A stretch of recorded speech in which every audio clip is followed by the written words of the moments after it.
Arbab, can you hear me?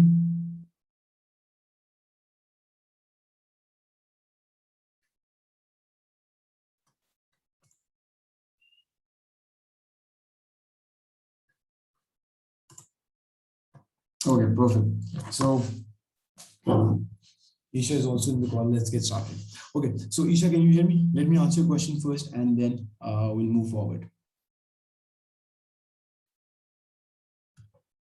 Okay, great, perfect. So the thing is, think about this. So the idea is that yes, there are four cases of externalities: consumption externalities and production externalities, and then positive and negative. But you do not need to discuss all four cases in any question, right? So you can just discuss one case of negative externality and one case of positive externality. That is more than enough. So if you would have noticed in my classes, I always make you do negative production externality and positive consumption externality. So that's good enough for you to, to do that, right? To explain that. Right. If you know the graphs, if you know examples, that's fine. But then I'm just assuming that it will take a lot of your time, because obviously externality is not the only market failure. You have monopoly, you have merit demerit goods, you have no production of public goods. Public goods are not being produced by private sector, right? So make sure that you do not compromise on other market and information asymmetry, obviously, right? So just make sure that you're not missing out on other case of market failure. But otherwise, yeah, it's fine. If you can, within the time you can talk about all four, that's great. Okay, can we move on? Right. No, extra marks. You will get extra marks. You will get marks for that if you're talking about all four cases of externalities. Okay, so where were we? We were talking about, so, right, Arba, did you follow? Till the part where I explained that, right? So what's the thing here? The thing is that you have normal downward sloping marginal private benefit and upward sloping marginal private cost, right? Now this being said, right? So where will the market produce? The market will produce where, so this is marginal private cost, this is marginal private benefit. Individuals only consume at the level where their private benefit is equal to their private cost, because they are not concerned about what effect their actions have on the society. So we as individuals are not concerned what effect our actions have on the society. So we're only concerned about our own welfare, right? Exactly. So the problem is, since it is causing negative externalities, right? Like my car use is causing negative externality. So marginal social cost is higher than marginal private cost. So ideally, the society should have consumed at this level, right? So there should have been less consumption of cars compared to what is happening at the moment, right? So there is overproduction or overconsumption of this good. What is this good? In this case, we are assuming it is private cars. So what will the government do? The government will simply impose taxes, right, on fuel prices or on the price of cars and so on. So what will that do? That will increase the cost of using cars. That will increase the cost of using cars. Are you getting me? So if the government is putting a tax on fuel, obviously then fuel becomes more expensive, and it will be more difficult for the people to afford cars, and therefore less people will use cars. They might use public transport, or they might use, what is that called, carpooling and so on, right? And therefore it would mean that your consumption in the market will drop from QM to QS, and you will come back to the original optimal level. So that is one way of dealing with negative externality, right? Is making sense? Another thing that the government can do, which is, I don't think it's very effective, that the government can try to create awareness around that, right? So government can try to create awareness that, in Pakistan, the pollution is rising, air pollution is rising, and the quality of air is deteriorating. So we should use less private cars and so on, right? But I don't think so it will be very effective. Now moving on to the case of,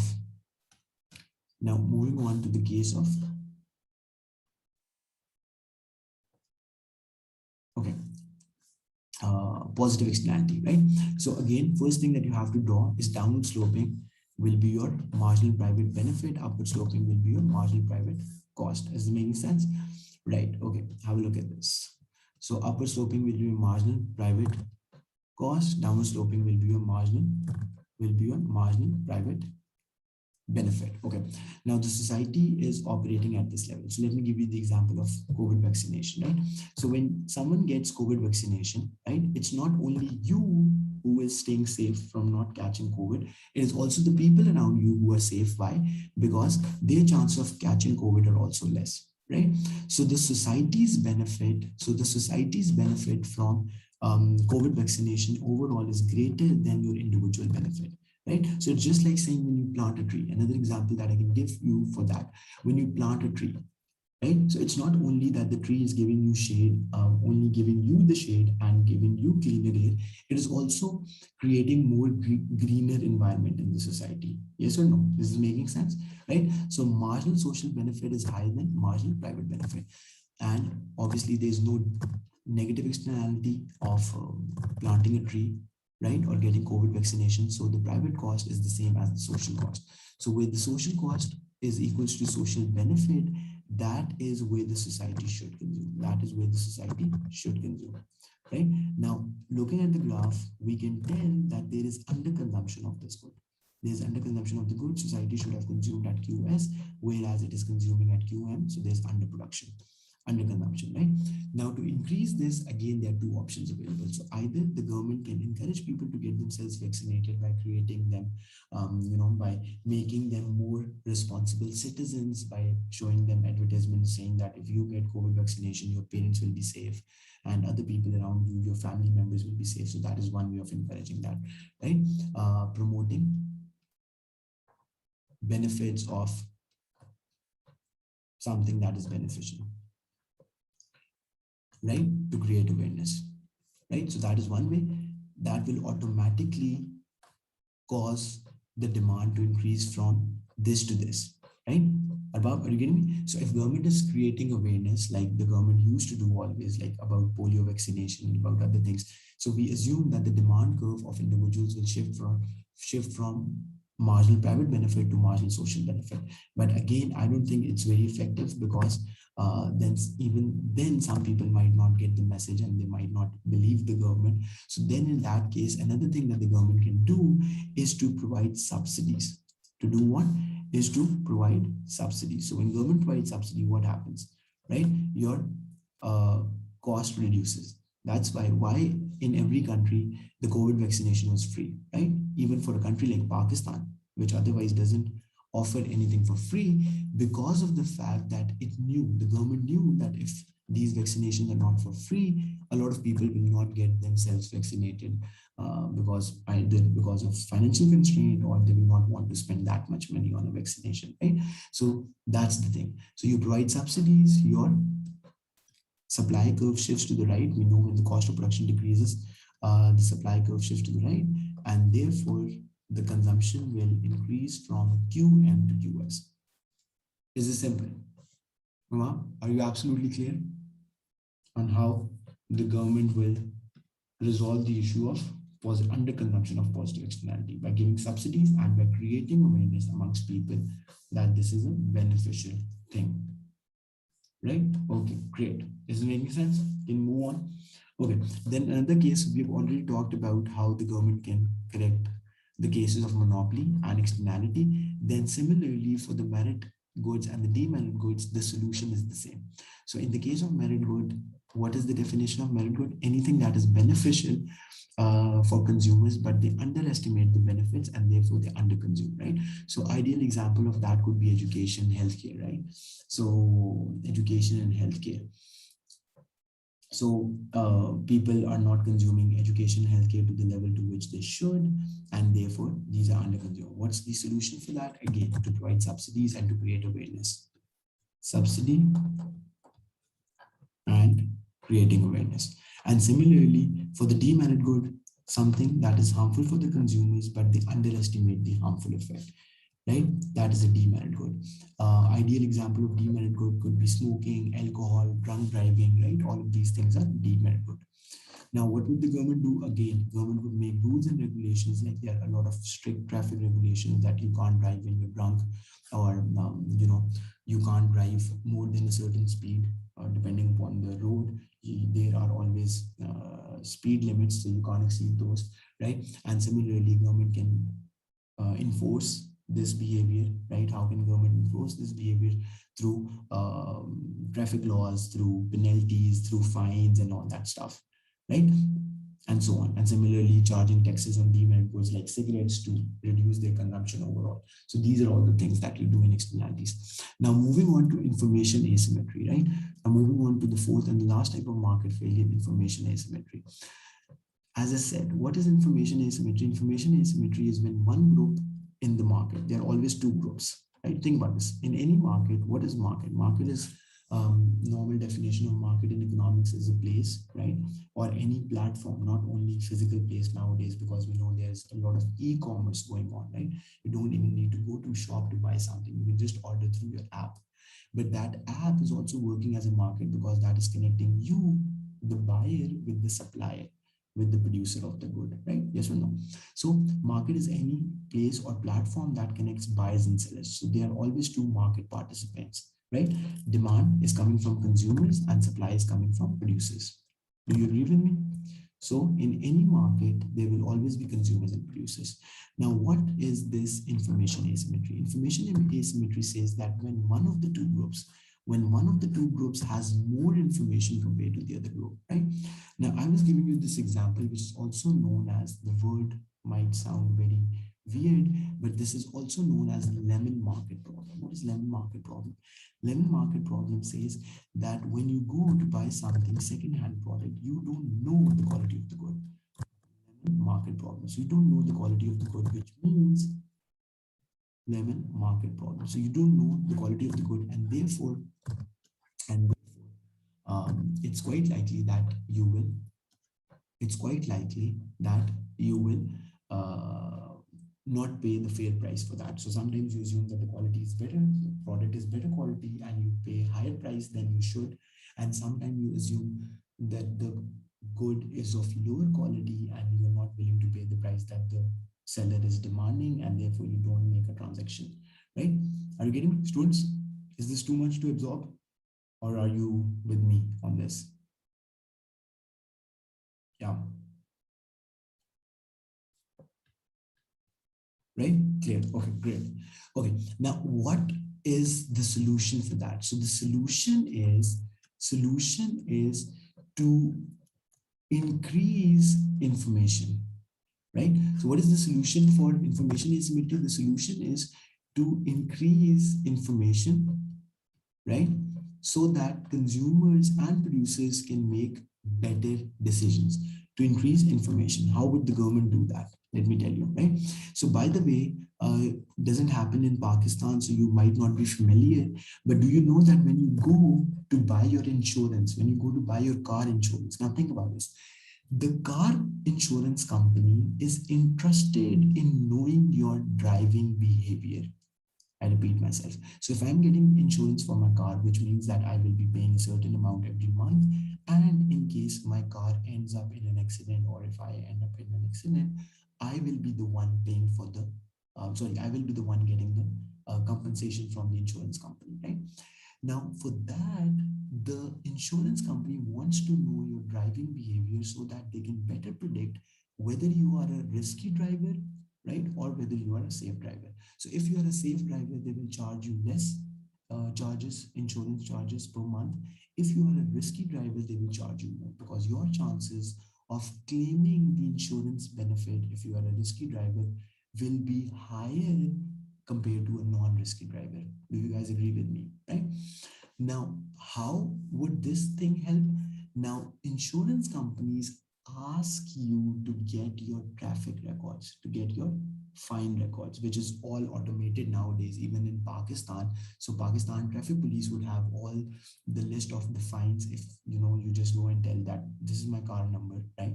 They will be able to track how many fines I have paid, either on overspeeding or for breaking the traffic signal, or for some other traffic violation that I might have done, right?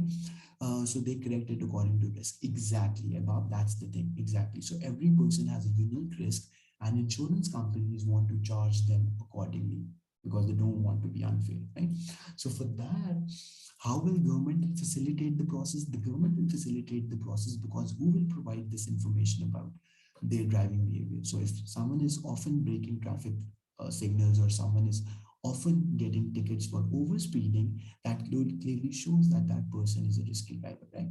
And he or she violates traffic signals, right? So in that case, you will be given more, and they even get you the record of the accidents, right? Not in Pakistan, I don't think so. They have records for the accidents, but how many times your car ended in an accident, right? There is complete documentation for that. You can also get that in foreign countries. So on the basis of that, the insurance company will be able to better analyze your risk and charge you insurance accordingly. Right. What about penalties and fines? I did not get you. In this case, so no, think about it. So we were talking about information asymmetry. Information asymmetry is when one person has less information compared to the other, right? So if I go and I'm buying health insurance and that person says, am I a smoker, right? Because obviously smokers have higher chances of lung diseases and heart diseases and so on, right? Then obviously I would want to say that I'm not a smoker. I would want to say that I'm not a smoker, right? Or anyone would want to say that he or she is not a smoker. But are you getting me? So that's the thing. So you want to not disclose information that would put you in problem, right? Right. So for that matter, when it's compulsory as the process, when you make it compulsory and mandatory as part of the process to get that information, right, through your, I don't know, national health security, sorry, yeah, health records and so on and so forth, then you can't hide it. So that is how the government is facilitating the process of information asymmetry by increasing the information flow. By increasing the information flow, the government is uh, right, is helping the group which is having less information, right?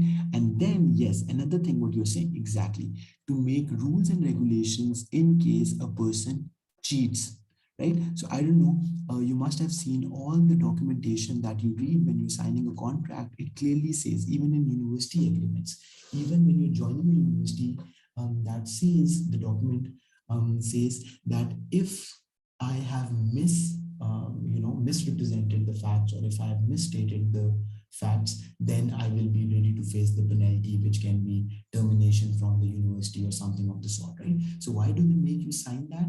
Because they want you to admit that the information that you have entered on that document is correct. Is this making sense? Right, exactly. I didn't get that initially. Yes, two rules, regulations to discourage lying and felony, right? That's also, there's another word for that, felony, right? So felony is when you try to cheat someone and misrepresent the facts, right? So there are obviously consequences for that, right? Even to the extent that, I don't know if you are aware of this or not, that if I give you a check, if I give anyone a check and that check is bounced meaning that my bank account did not had enough information to honor that check. So I gave someone a check of, let's say, 15,000, 20,000, or whatever the amount was, and I do not have enough amount in my bank account. So that check gets bounced by saying not sufficient, NSF, not sufficient funds, right?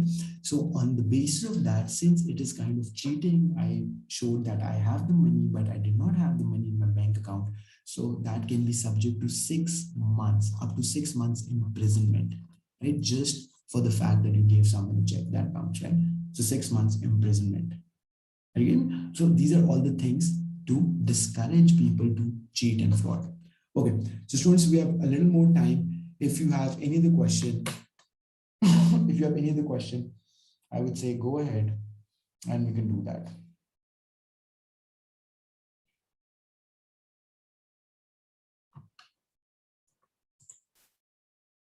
Yeah, share it.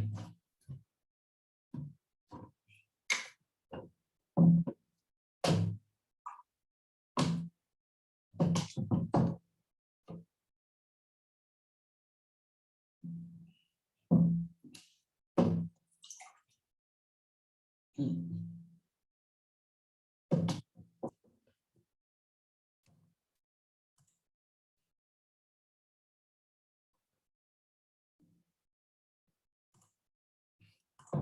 So you're saying May, June 14, 6B. Just give me a minute. Okay, May, June 14, 6B. May, June 14. Just give me a second. 14 would be down here. No, this is November, this is May, June, and this should be 4-2. And here we go. Let me also open the marking scheme of this paper. Right, so you're saying 6B. Okay. When a government, is this the question? When a government wishes to lower unemployment, its only method of reducing it is by the use of fiscal policies. Do you agree with this opinion? Okay, perfect, perfect. Now this is a simple and straightforward question, right? But it does involve some, some technicalities. So let me answer that.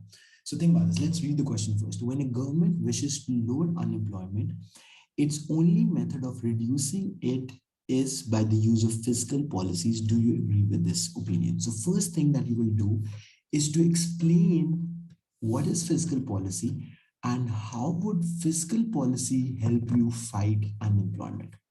Well, Bob, Anisha.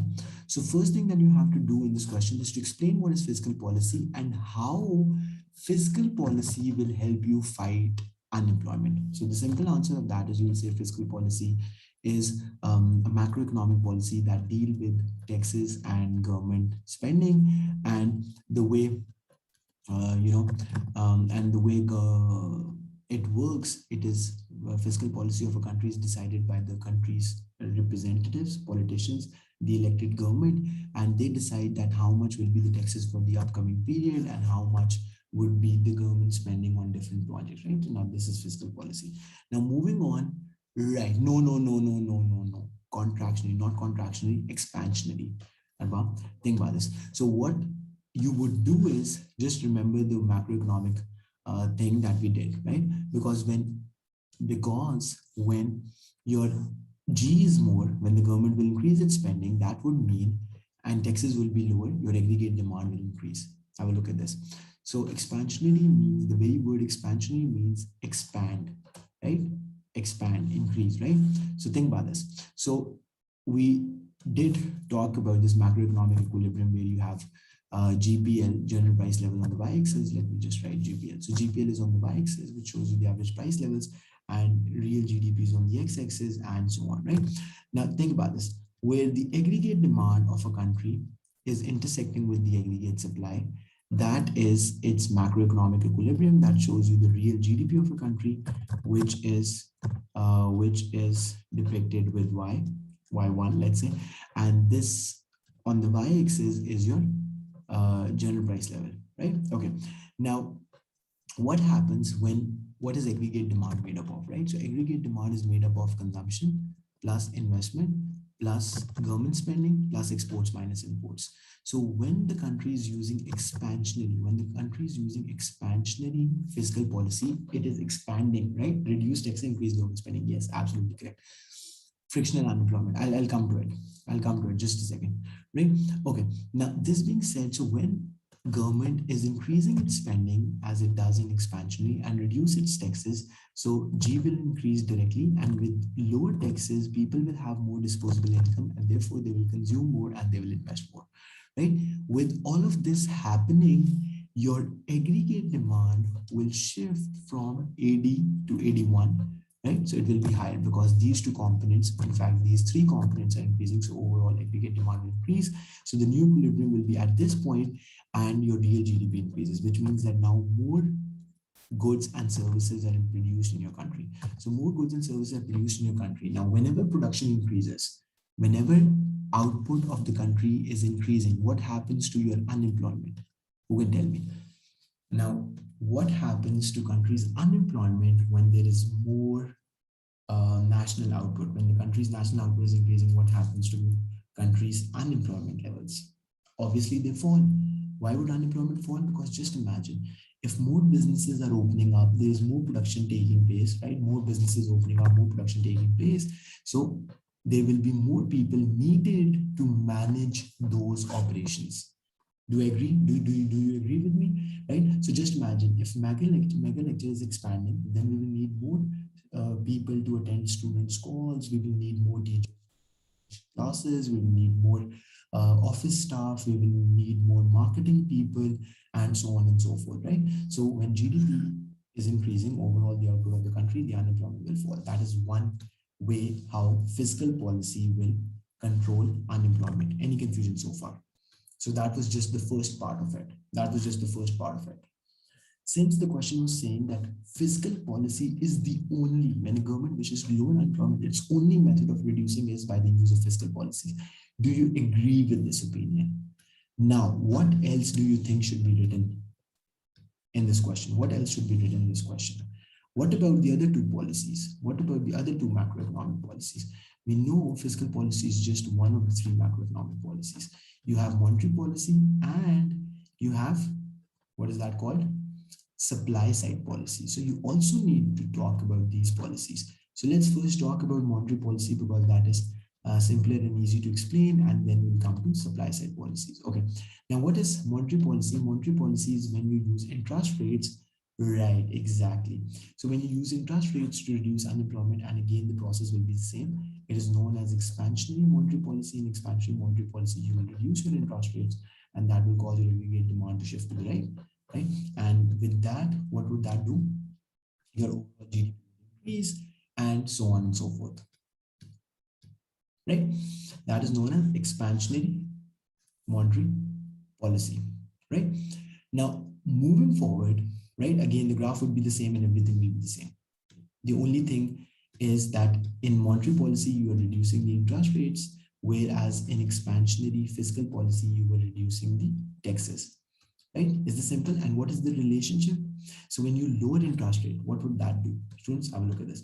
So when you lower the interest rate, obviously it is easier for the companies to borrow, and when it's easier for them to borrow, they will be more likely to invest, right? Are you following me? They will be more likely to invest because interest rates are lower and it's cheaper to borrow. So overall, your aggregate demand increases, and again, when aggregate demand shifts to the right, so overall your GDP increases and your unemployment decreases. That was fairly simple and easy.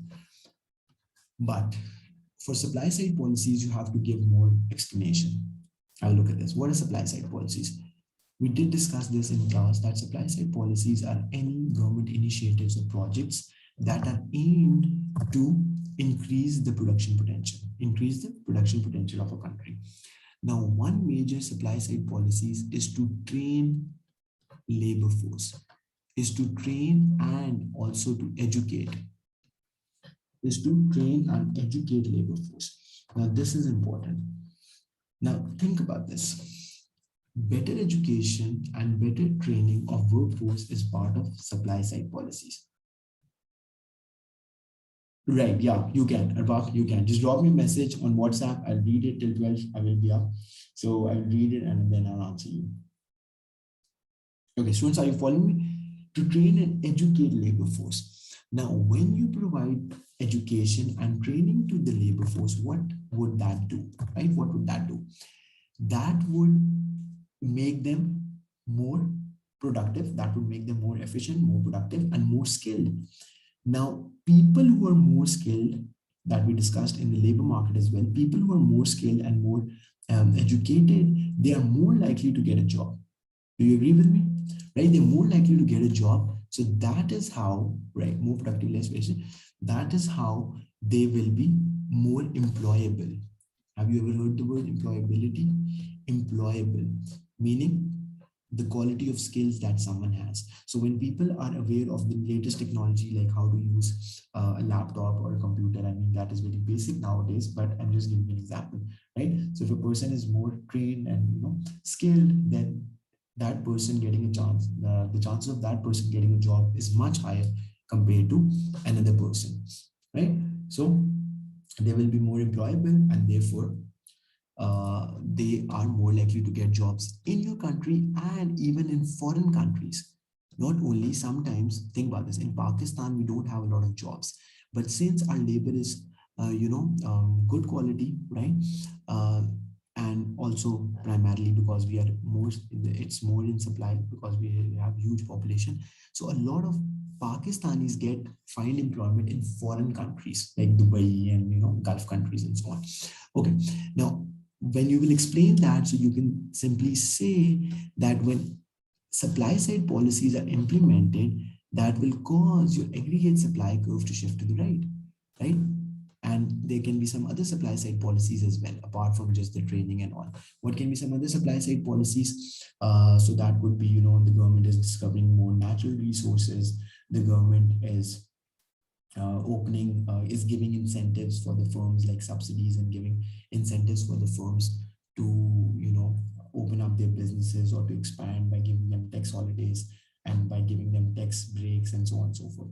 When all of these things happen, the country's production potential increases and your aggregate supply curve will shift to the right. And as you can see from the graph, that your uh, and as you can see from the graph, that your real GDP will increase. Again, more output means lower unemployment. Is it making sense? And to answer your question, can anyone answer Arbab's question? Any policies to control frictional unemployment? Now that's a very good question. So what is frictional unemployment, Arbab? You would know that is when the people are between switching jobs. So frictional unemployment is when people are between switching jobs, right? So let's say I'm working somewhere and then I am not very happy about it and I'm looking for an alternate employment, right? Some other job or employment. Now, this is very important, listen to me. Usually, frictional unemployment is very temporary, right? 1 month, 2 months, and so on, right?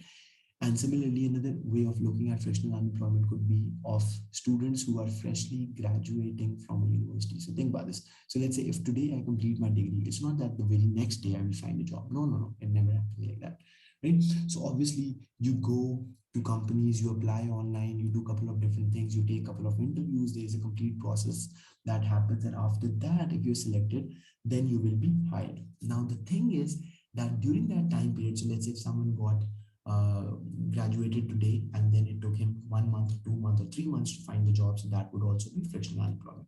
Now, the thing is, right, so part-time opportunities, excellent, right? So part-time opportunities can be a good way to fight that, right? So not in Pakistan, but in other foreign countries, this is very, this thing is very prominent, right? Very prevalent, right? So part-time opportunity. So all the staff that you see in restaurants and even sometimes the cooking and the waiters and the people who are serving the customers, they are students, right? Or fresh graduates. And why they are doing that work? Because it's flexible. They can leave anytime they want to when they find a better job. And secondly, it's not a full-fledged commitment, right? So they can do part-time work. Then another thing that I was talking about, and this is very important, providing more information about available jobs, right? The more information, the more complete information there is in the job market about the types of jobs available and so on, the easier it will be for people to find jobs. Providing more information about jobs. How many of you got me over here? Providing more. So what the government can do is to keep people posted about what are the jobs available and how they can apply for those jobs, right? And all that stuff, right? More websites to provide information, exactly, right? So newspapers and so on. A lot of this work is already done by private companies, right? Because they get profit out of that. But back in the day, all of this used to be done by government, right? So I must have said that in the class, and let me repeat. So there used to be job centers, right? Now obviously it's not needed anymore with all the technology and all the internet and all the connectivity. You don't need that. But back in the day, in developed countries, there used to be job centers. So just like there's a bank where you go, there's a physical building, right? So there's a job center. So if I'm unemployed and I'm looking for a job, I'll go there and I'll say that, okay, this is my qualification, this is what I've studied, this is the type of job that I'm looking for. And then they will connect me with the potential employers, all the companies that are willing to hire people, right? And that way, my information, I get more updated information. I applied for those jobs, and most of the times I get hired, not hired, whatever, right? So that is the idea. But nowadays, obviously, don't need it because there are private companies that are doing a better job than that. Rosie.pk in Pakistan, there's LinkedIn, and there are so many other things now, right? Easy? This is making sense? right? So this is how you fight with frictional unemployment. Okay, now some important pieces of advice for your tomorrow exam. First thing, obviously, one thing that all teachers say, and that is more than important, but you should not panic because it's not your first Cambridge exam. And secondly, your preparation is good, right? Excellent. So what you have to do is that firstly, if you are comfortable, I personally go about with doing the case study first. So if you are comfortable with that, that's perfect. If you're not, you can do the other way around. First do essay question and then come to case study. Second thing that is important in this case, that read questions carefully, both for the case study, especially for the essay questions, right? Because you don't want to start off with the question that you, in the middle of it, you realize, oh, that was a bad choice. I should have done something else. Read questions carefully, all the questions, right? And then carefully select which questions you are best capable of attempting, right? So some questions apparently look very easy. And then when you start writing, you realize that you do not have enough of material or you can't recall what to write in that question. So don't do that. That is why making small bullet points before, you can just write, and you can even cut it after that. So examiner would know that, that was the homework that the student had done for himself. So you don't need to worry about that, right? Right. So if your answer is absolutely flawless, it has all the evaluation and all that stuff. So yeah, it is.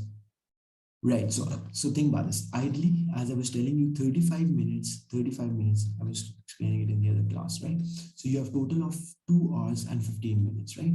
So that makes it 135 minutes in total, and you have to attempt 3 questions, one case study question and 2 essay question. So even if you spend 35 minutes on your essay question, sorry, what I'm saying, case study question. So even if you spend 35 minutes reading and answering the case study question, because obviously you have to just write to the point, you don't need to give long answers and long arguments or anything of the sort, that still leaves you with 15 minutes for each of your essay question, right? And out of these 50 minutes, even if you spend 5 minutes making a rough draft on the answer key, on the answer sheet, like what points and what arguments you will include, what graphs you will include, just a rough sketch, right? Just to give you a roadmap, of how you will attempt the question. And then you can still have 45 minutes for each essay question, which is a lot of time, trust me. So constantly writing for 45 minutes would be a lot of material, and you should be able to cover all the important things that you have to include in that. So read the questions carefully, select your questions carefully, right? Do whichever questions you're more comfortable with. I would say doing case study is better at the start, because then you have completely completed it. And then you can spend more time on the essay questions, right? And normally the threshold, don't worry about how much marks, right? So normally the threshold on paper 4 is 48 out of 70. So that makes it only, just imagine. So for the essay questions, for the case study question, even if you get 15, right? So then it means you have to get out of 20, I'm talking about, right? So 48 minus 15 is 33, right? 33, right? And 33 divided by 2 is 17. So almost you have to score 17 on each essay question, right? So I mean, can you see that the threshold is not very high? Is it making sense? So threshold is not very high. Even if you not score 4, even if you get just 15 on the case study, which should not be difficult, still you just need to get 17 on each essay question to get that, right? So do the evaluation properly and all that, and you should be good. Easy? Any question? Anything that's not clear? Right? If your question is still 12, I will be up, right? Do send your questions and I'll send you a voice message explaining what to include and all that. Best of luck, and tomorrow do message me in the group to let me know, or separately, that how it went, right? Best of luck and take some good sleep. Don't go, sleep deprived, because that always messes up things. You don't want to be in that situation, right? Take some rest. Okay, so do let me know then. Take care. Allah Hafiz.